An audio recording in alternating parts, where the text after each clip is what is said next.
After being starved of action at Spa a week ago, everybody was excited to get down to the brand new track of Zandvoort for the 2021 Dutch Grand Prix. New to the F1 circuit and new for all the teams and drivers. Free practice on Friday was going to be imperative to get everybody accustomed to their new surroundings. However, a litany of red flags created multiple problems for cars on track as once more F1's action on the racing circuit was hampered by delays. I'm Ollie Wilson for GPFans, and this is everything you need to know about what happened on Friday's sessions at Zandvoort and the Dutch Grand Prix. Before we go any further, hit subscribe down below to stay up to date with everything that we do here at GPFans. Get onto our Twitter and Instagram at GPFansGlobal as well to stay up to date with everything across our platforms. But now let's get into what happened on a racing Friday at the Dutch Grand Prix. Sebastian Vettel was forced to become a fire marshal to deal with his Aston Martin that suffered a suspected power unit failure in first practice for the Dutch Grand Prix. On Formula One's return to Zandvoort after a 36-year-long wait, only 24 minutes of action were possible in the opening hour-long session at the circuit beside the seaside. With just under 44 minutes remaining, Vettel brought out the red flags. The German had earlier been informed of an MG UK problem following his exploratory laps of the circuit, but after returning to the track, the AMR21 was soon forced to pull over. With smoke starting to billow from the car, there was then the remarkable sight of Vettel claiming a fire extinguisher from a trackside marshal. After initial teething problems in trying to operate the device and seemingly heated discussions with the marshal concerned, Vettel finally managed to squirt foam over and inside the car. However, there then appeared to be a further discussion as to whether he was using the correct extinguisher or not, as second and third systems were handed to the four-time world champion. Upon the arrival of a recovery truck a few minutes later, Vettel was still attempting to apply foam inside the car. It then became a question of the safety of the car, as no marshal was willing to touch it in order to strap it up so it could be loaded onto the truck and transported back to the garages.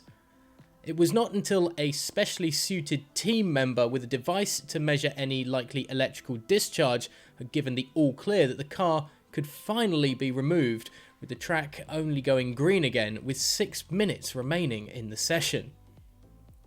Once the green flag was shown, it was Mercedes' Lewis Hamilton who topped the timesheet by just 0.097 seconds to Red Bull's Max Verstappen, setting a time of 1 minute 11.500 seconds. The duo still managed 17 laps overall, 2 fewer than Ferrari's Carlos Sainz, who was third quickest ahead of teammate Charles Leclerc, with the duo 0.101 and 0.123 seconds behind Hamilton respectively. The Britain's teammate Valtteri Bottas was a further tenth of a second adrift in fifth.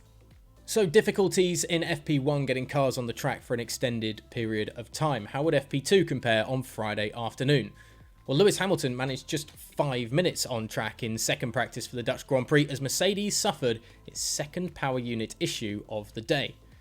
It was on his fourth lap in FP2 as teams and drivers attempted to maximise the running time given the time lost in the opening session that Hamilton reported a loss of power in his car. The 7-time F1 champion was immediately told to stop the car, doing so at the turn 8 Mastersbosch, the right-hander, to the delight of the thousands of Verstappen fans in the grandstands as they roared with approval. No surprise there. Mercedes later reported there was no indication in the data at the time as to the cause of the failure. It does mean, however, that across 2 hours of practice, Hamilton had only been on track for around about 28 minutes, managing just 20 laps in total. This morning, I only got 20 minutes of running with the red flag, so naturally it puts on the back foot, said Hamilton after FP2. Valtteri looks like he had a good session, so hopefully tomorrow we can try and make up for some of the time we lost. The track is epic, added Hamilton. It's really fantastic. It brought back so many memories of when I first got out there from when I was driving here. I knew it was great when I was in Formula 3, but it's crazy in a Formula 1 car. The speed we're going through turn 7, it's a real racing circuit. It will be interesting, but I don't think you will be overtaking because it is such high downforce and super fast corners, you probably won't be able to follow through. But let's hope there's a good strategy for Sunday.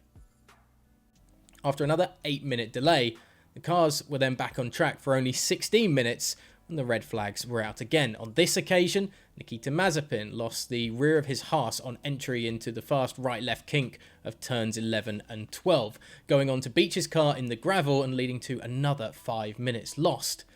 It meant that across the 2 hours of practice in total on Friday, 50 minutes of them were lost to red flags, leaving the team still searching for information going into the final practice hour on Saturday ahead of qualifying. When the red flag was shown for Mazepin, Verstappen was on a fast lap, with his response one of absolute frustration as the flags came out, saying, "It's insane, I just can't get a lap, man." Mercifully, the final 25 minutes of FP2 were trouble-free, with Ferrari on top, Charles Leclerc spearheading a 1-2 with Carlos Sainz, the Spaniard 0.154 seconds adrift of his teammate, who led the time standings with a lap of 1 minute 10.902 seconds.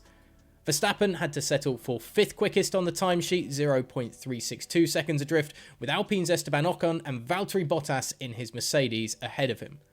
So it leaves us with plenty to ponder going into Saturday's action. Will the lost time really affect particularly the big teams up top at the front of the challenge as they look to try and get the maximum out of FP3 before going into qualifying? And will the drivers still not know this track well enough, a brand new track, remember, for the 2021 season, to really get the maximum out of their cars, perhaps until race day on Sunday? Let us know what you think is going to happen on Saturday's qualifying session in the comments section below. And of course, hit subscribe to stay up to date with all that we do here at GP Fans.